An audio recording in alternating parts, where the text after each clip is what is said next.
Let's talk about how Karen Pryor's classic book, Don't Shoot the Dog, applies to weight loss. So I heard about this book actually at the beginning of my weight loss journey. Tim Ferriss had mentioned it, and I didn't realize it at the time, but a lot of what he was talking about was heavily influenced by this book.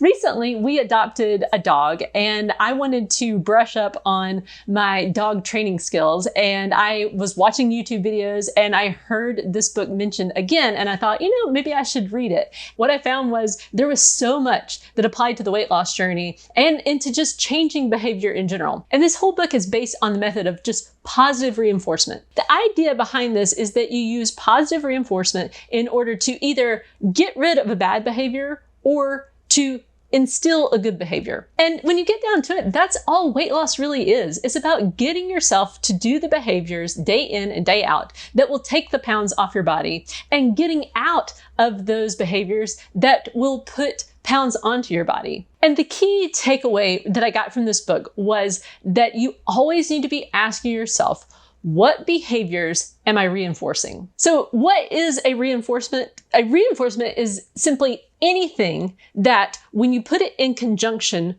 with an act, will make that act more likely to happen in the future. So for example, if you want to teach your dog to sit, you just give them the sit command, and when they do the behavior, you give them a treat. Now, the weight loss journey is a bit tricky because it's a long-term game. This is not just a simple sit command and you get a treat. This is about changing a lot of different behaviors, and it takes longer than just a simple command. I found the idea of positive reinforcement to be so helpful on the weight loss journey. I had tried in the past other methods, like, punishing myself with various, like diets that were really restrictive, or punishing myself with workouts, and that never worked in the long term. But when I switched to positive reinforcement, in other words, just encouraging the behavior I wanted to see and trying to make that happen over and over again, things worked out a lot better. The thing that makes this particularly tricky with the weight loss journey is that there are behaviors that are not really self-reinforcing, but yet you need to keep doing them for the long term in order to actually have a result that will make them reinforcing. So I'll give you an example. One thing that's really helpful on the weight loss journey is to weigh every day. If you just weigh every day and you do that consistently over time, you will be able to see whether your plan is working or not. Likewise, if you consistently eat less food than you need, even if it's just by a little bit each day, over time you will lose weight. But these things are not self-reinforcing. In other words, one day of weighing or one day of eating the right amount of food just isn't going to give you a reward. You won't really have that reinforcement. So you have to just consistently reward yourself or reinforce those behaviors, and over time you will see the results. So the real question is, how do you get yourself to reinforce those behaviors? So here's one thing I did, specifically with weighing. I think this is one place where a lot of people get tripped up. I know I certainly did, because I always thought of the scale as like a punishment, as like a thing that I had to get on because I had been bad with food. But when I switched how I thought about the scale, I started to see that actually the scale was just a tool. And this tool would actually help me to lose weight because it was going to show me just the truth of what I weighed every morning, and that over time it would show me whether my plan was working or not. So I just needed to reinforce that behavior of getting on the scale consistently. Here's the thing, you can't use the number that you see on the scale as the reinforcement. Because if you do that, it means that only on those days where you see a lower number is that going to get reinforced. But when you see that higher number, it's going to feel like a punishment. So instead, what I did was every time I got on the scale and I saw a lower number, I would celebrate. I would, pump my arms. I would tell myself, good job. But when I saw a higher number, I still needed to reinforce that act of just getting on the scale. So here's what I would do. I would give myself a pep talk. I would congratulate myself for getting on the scale and for facing that number, for getting over my fear and for doing it. So no matter whether I saw a higher number or a lower number, I was still reinforcing that behavior. And it may sound silly. It may seem like, no, that's not going to work. But I'm telling you, if you just decide that you're going to encourage yourself and you're going to make it a positive experience, you really can. Basically, what reinforcements come down to are just rewards. You have to figure out how to reward yourself for the behaviors that you're trying to elicit. So for example, with fasting, I found that the way I could reinforce myself with fasting, how to reward myself, was to allow myself to have coffee with half and half in it whenever I wanted during the fasting window. The main thing for me was I just need to not eat during that time. So that reinforcement helped me to stick with that fasting window, which in turn helped me to eat the right amount of food, which then led to weight loss. And eventually fasting became its own reinforcement as I got better at it. And I realized I really enjoy how I'm feeling. I love how much I'm able to get accomplished during this time. And so then it was a reward unto itself. But in the beginning, it took me bribing myself to get myself there. I also did this when it came to my walking habit. I knew that I wanted to be active, and I knew also that I needed to bribe myself in some way to get myself out there. So I would bribe myself with things like watching movies while I was walking. I also found it helpful to always be thinking about making the walk as pleasurable as possible. So in other words, just walking at a pace I like to walk at. What I found was when I started to push myself too hard and tried to make myself go faster, it started to feel like a punishment. And I quickly realized that when I started to feel like I was punishing myself, then suddenly I would start making excuses as to why I didn't need to go out and walk that day. Another key takeaway from this book was that you need to make sure that you don't accidentally reinforce bad behavior. So this is really easy to do on the weight loss journey, and it's a very common scenario. So what happens for a lot of people is that you'll have an episode of overeating. You just ate too much. And so what you do the next morning is you skip the weigh-in. And this is not good because it rewards a negative behavior. In other words, the thing that you need to be doing is weighing yourself consistently and seeing what your weight is doing. But when you don't do that thing, you've rewarded yourself. You've given yourself food, an excess of food even, and then rewarded yourself with removing something that you perceive as being a negative. And what this will end up doing is it will make it more likely that in the future, you are going to overeat again because you rewarded yourself. This is why it's such a bad idea to break your fast early, because what you're doing is you're taking a very powerful motivator, food, and you are doing a self-reinforcing behavior. In other words, the moment you break your fast early and you eat that food, you have rewarded yourself richly for a behavior that you've said you don't want. You also have to be careful about what you're using as a reinforcer.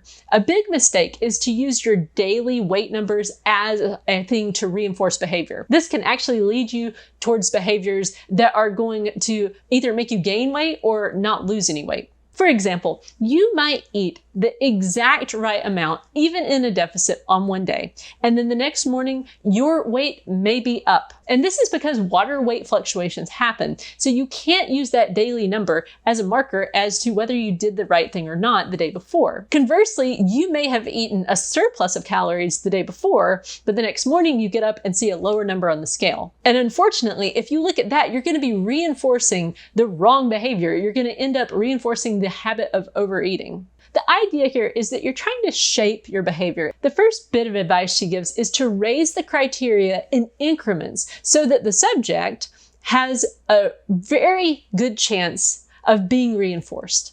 And so this definitely applies to the weight loss journey, specifically to intermittent fasting. If you are always setting your fasting window to be something that's so long it's not attainable, you're never going to be really reinforcing your behavior.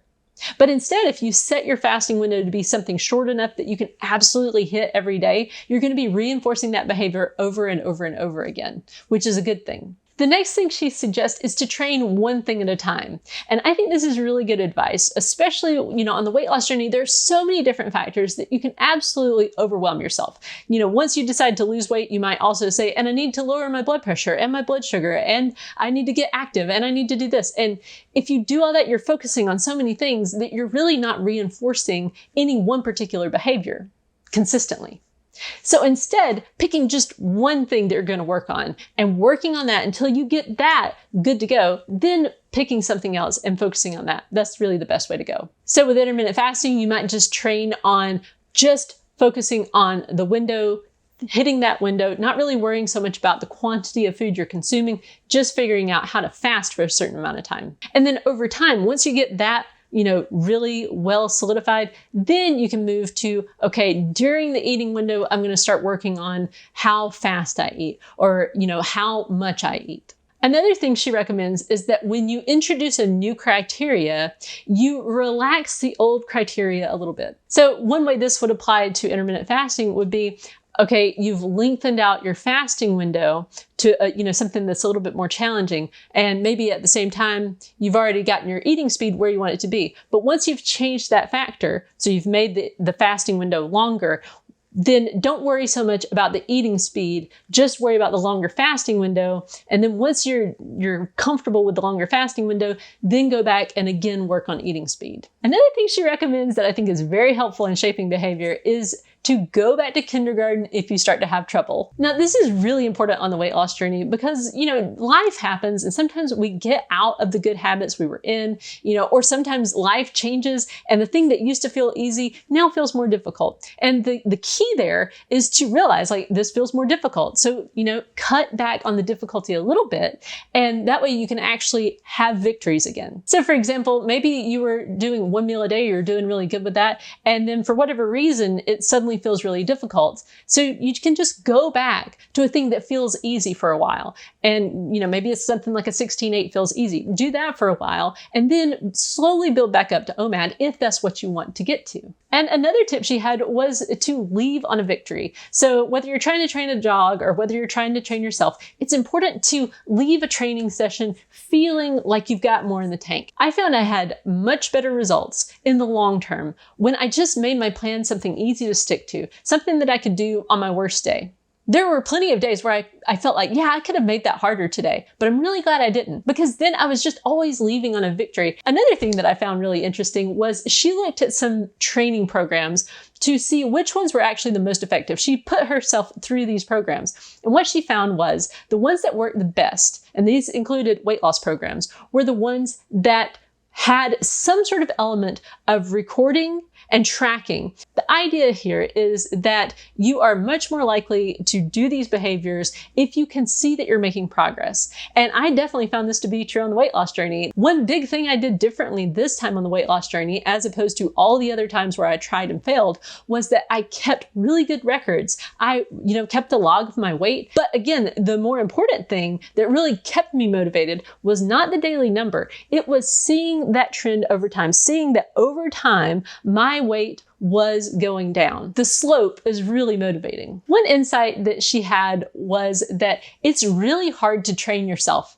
And this is because, if you are training a subject, there's that element of surprise. The animal doesn't really know what the trainer's up to, so a reward can be surprising and really motivating. And whereas with yourself, if you're just trying to train yourself, you know that you're trying to train yourself and you really can't surprise yourself. So that does add a challenge. She talks about how if you tell someone that you're trying to shape their behavior, usually what happens is that they're going to rebel. And so that's the constant challenge with yourself, is that you know what you're up to, and it's very likely that you're going to try to rebel. She also gives some good advice for getting rid of unwanted behavior. And so one of them is, of course, you can shoot the dog, right? But the title of the book is Don't Shoot the Dog. The idea is you want to get the behavior out of yourself that's not so drastic, that you're just trying to figure out a positive way to get yourself to get rid of these behaviors. And one of those methods was definitely applicable to the weight loss journey, and that was to train an incompatible behavior. For example, if you are the type of person who, when you get nervous, you stress eat. You just go and you snack around. One way to get yourself to not do that is to do something incompatible with that. So, keeping your hands busy doing something like knitting. Like, it's really hard to sit there and eat while you're busy knitting, or, going for a walk. It's a lot harder to eat when you're miles away from the kitchen. She also points out that this works really well for people who struggle with anxiety or depression.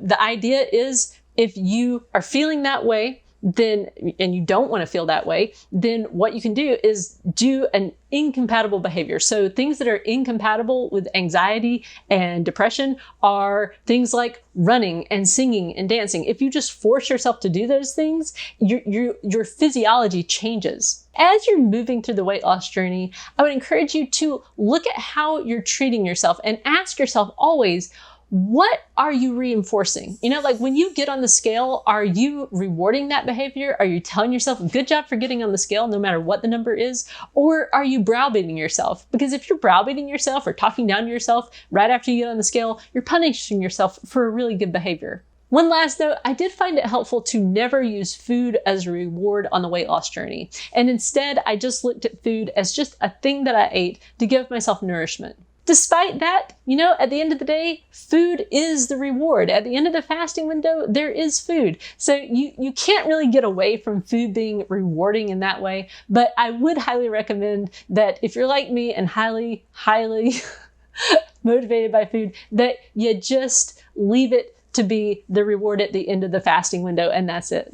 So I highly recommend this book. Thank you so much for watching this video. I hope you found it helpful, and I'll see you in the next one. Usually. Hello, Cosmos. Hi. Hi. Did you give him a bath? Oh, okay. I'm recording a video. Sorry. It's okay, but I was just, he's so cute. Right straight. Yeah. So cute. Okay. What's that bribe that's going to work this time and get yourself to do those things? Cosmos, great. Say hello, Cosmos. Hi there, Cosmos. Oh, you're a good boy. Chances are, since you just watched that video, you're on the weight loss journey yourself. And I just wanted to let you know that I do have some more resources available to you. First of all, I have lots of freebies on my website, 6milestosupper.com/freebies. On that page, you can find lots of downloads and printables that will help you on the weight loss journey. And I've written 3 different books to help you through the process. Also, I have a course on Teachable, Intermittent Fasting for Weight Loss 101. And this takes you through the entire process of weight loss with intermittent fasting, from how to get started, and then how to build your plan and customize it to your own life, and finally, how to keep it off for the rest of your life. And I also offer weekly office hours so that you can get your questions answered directly by me. Also, there's the option to join this channel. When you become an insider, you get access to the vlog I do. I also hold an additional live Q&A just for members. The links to all these things are in the description.